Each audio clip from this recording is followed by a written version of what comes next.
The Red Book report is a deep dive into the Australian consumer. We publish every 3 months, and we really draw on a lot of the rich detail from our consumer sentiment survey, which has lots of granular information in it, plus increasingly a lot of the Westpac data that we're providing in terms of aggregated economic updates or economic data monitors for the consumer as well. The picture in April was still one of a gradual recovery from the cost of living pressures that have dominated over the last couple of years, but that gradual recovery seems to have lost its way a little bit in the first few months of this year. April in particular, as we spoke about in our last conversation, our April survey was in the field during the US tariff announcements and the financial market turmoil that followed. And there was a clear jolt to sentiment from those events. Sentiment overall for the month down 6%, but amongst those surveyed post the tariff announcement down about 10 percentage points.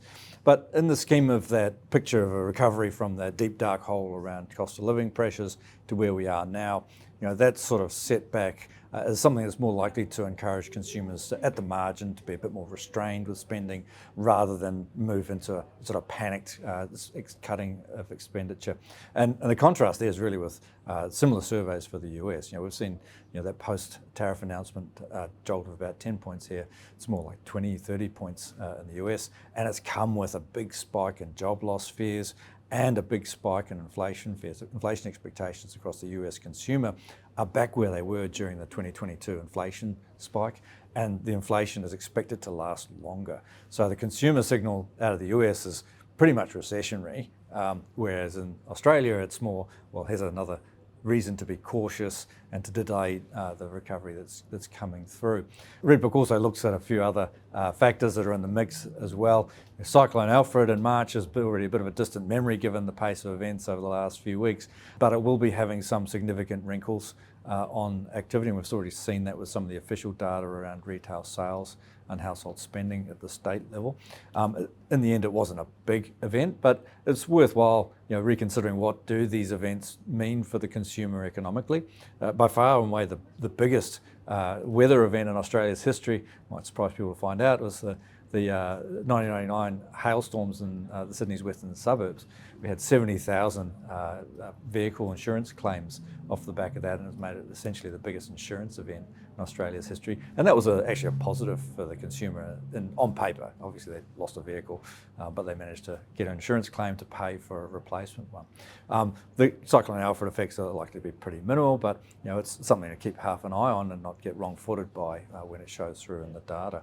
The other thing we take a look at is how sentiment and elections interact. And it's kind of an interesting one that intuitively there is a link. And we saw last year that the cost of living pressures weighing on the consumer globally made it a very toxic environment for elections, and there was a uniform swing against all incumbent governments and elections in 2024, and several high-profile changes of government, not least all the US presidential election result.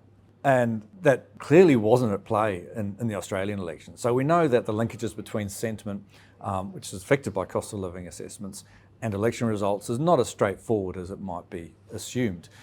In fact, there are examples of all four combinations of weak, strong sentiment, change of government, no change of government. So there's obviously a lot more context to federal elections that we can't just simplify into a sentiment story.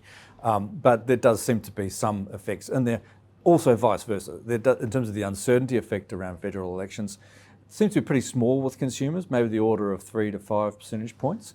When we look back historically, when there's been a government that's been re-elected without a close election result, you tend to get that uncertainty effect drops away very quickly. You get quite a sort of post-election halo effect off the back of that. So maybe we'll get a little bit of that in the next few months. It's coming back to that tariff story. Obviously, that was a part of the context for the Australian election, federal election.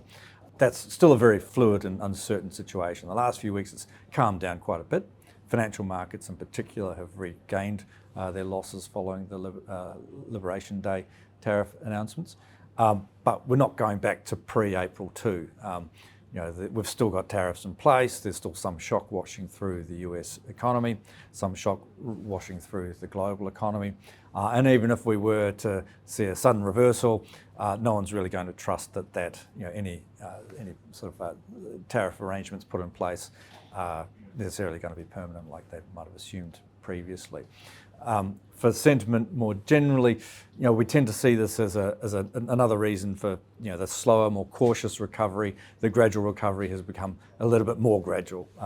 The first quarter data flow so far has really underscored that. I mentioned the Westpac proprietary data releases we put out, the Westpac Data X Consumer Panel for March quarter and the Westpac Card Tracker for the March quarter, both showing fairly subdued activity consistent with basically flat volumes in spending. We saw with retail sales, that came out flat for the quarter in volume terms, and the new ABS experimental household spending indicator also came in flat for the first quarter. So, as I said, the consumer looks to have lost its way a little bit with the recovery, with that jolt from the tariff shock in April.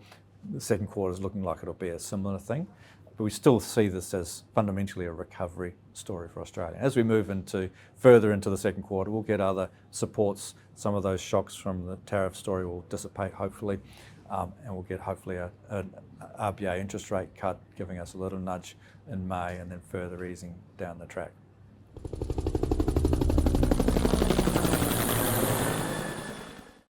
The content of this recording is informational and of general nature only, and is not intended to constitute a research report or reflect any recommendation or financial advice. It has been prepared without taking into account your objectives, financial situation, or needs, and investment decisions should not be based on it. You should obtain your own independent advice before proceeding with any investment decision. Whilst every effort has been taken to ensure that the contents are correct and any opinions, forecasts, conclusions are reasonably held based on information at the date of recording, Westpac does not make any representation or warranty as to the accuracy or completeness of the statements or information contained in this recording, and any liability therefore is expressly disclaimed to the extent permitted by law. None of the material included in this recording should be copied, published, or reproduced in whole or in part without the prior written permission of Westpac.